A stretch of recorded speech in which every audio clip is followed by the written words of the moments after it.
अपनी जो संस्कृति है, हिंदू संस्कृति, ये भगवान के मत के अनुसार है, सनातन धर्म का है ना।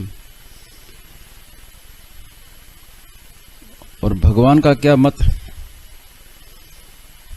गीता में भगवान ने कहा समोहम सर्वभूतेषु, मैं सबके लिए समान हूं, ना मैं द्वेष्योस्ति न प्रिय, किसी से राग द्वेष नहीं।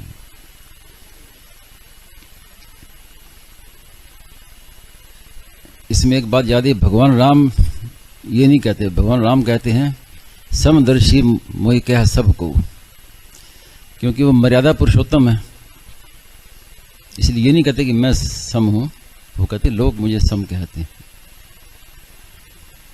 लेकिन भगवान श्री कृष्ण छाती ठोक के कहते कि मैं समोहम सर्वभूतेषु।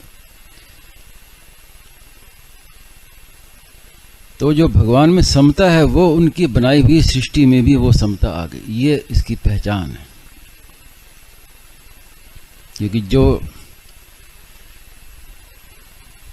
रचनाकार है वो जैसा है उसका भाव उसकी रचना में आ जाता है। तो सृष्टि रचना में भी भगवान की जो समता है वो सृष्टि में भी आ गई है। क्या पहचान? कि भगवान की बनाई हुई पृथ्वी सबको समान रूप से स्थान देती है। अब ये उसमें भेद नहीं है कि जो मुझे भगवान को मानता है कि नहीं मानता, जो नास्तिक से नास्तिक है, पापी से पापी है, उसको भी उतना ही स्थान पृथ्वी देती है जितना पुण्यात्मा को, धर्मात्मा को, संत महात्माओं को स्थान देती है। ये समता।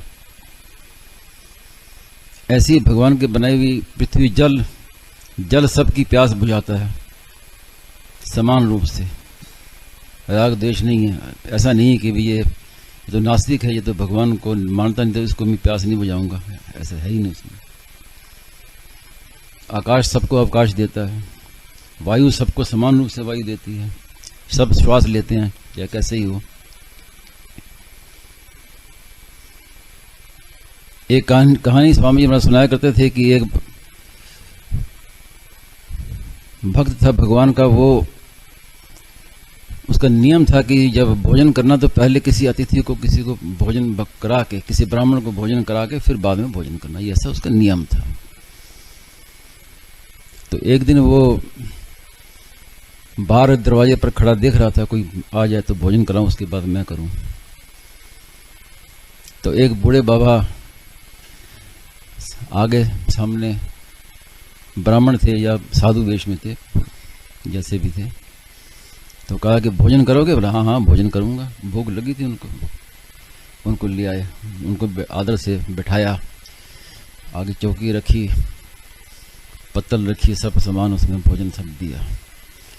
और जैसे उन्होंने वो भोजन सामने पत्तल रखी, वो फट खाना शुरू कर दिया उन्होंने।